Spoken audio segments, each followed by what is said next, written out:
Kënga kërçovare është unike në formën e saj të krijimit dhe interpretimit. Si e tillë, ajo duhet ruajtur dhe konservuar nga ana e institucioneve shtetërore dhe ndërkombëtare.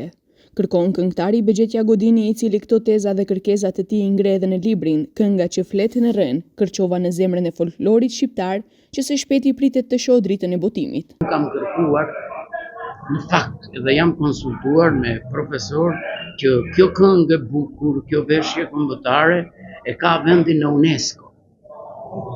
Kur mundet atje të jetë veshja kombëtare e jona e Shqipërisë Veriore, kur mundet shka të jetë Valli i Tropojës, kur mundet të jenë disa qytete i Beratit e nuk dikush, ose kënga toskërisht, pse mos jetë kjo këngë e bukur?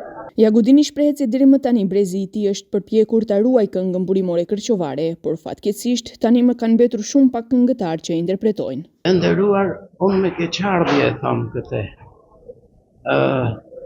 Mundohet të ruhet, por ato këngëtarë kanë ngel në vërgishta.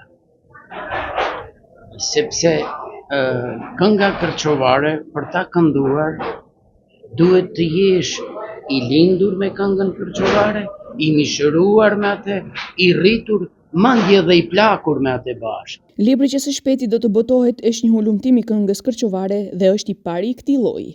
Shkërkoi kënga kërçovare të na jetë midis gegërishtes dhe toskërishtes, kur këtu kemi një faktor tjetër. Ai është faktori gjeografik. Shtrirja e Kërçovës në këtë hapësirë e rrethuar, unë do them e fortifikuar me vargmale rreth e përgjark.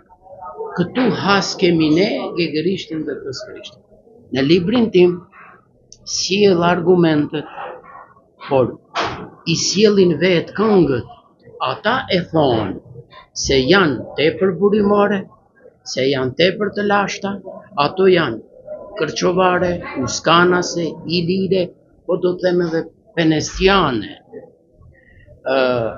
Kështu që gegërishtja dhe toskërishtja duhet të kërkohen atje në shkumbim dhe jo në Kërçovë. Ende pa u botuar, libri ka ngjallur interes tek studiuesit dhe artistët të cilët e kanë përkrahur këngëtarin për punën e bërë.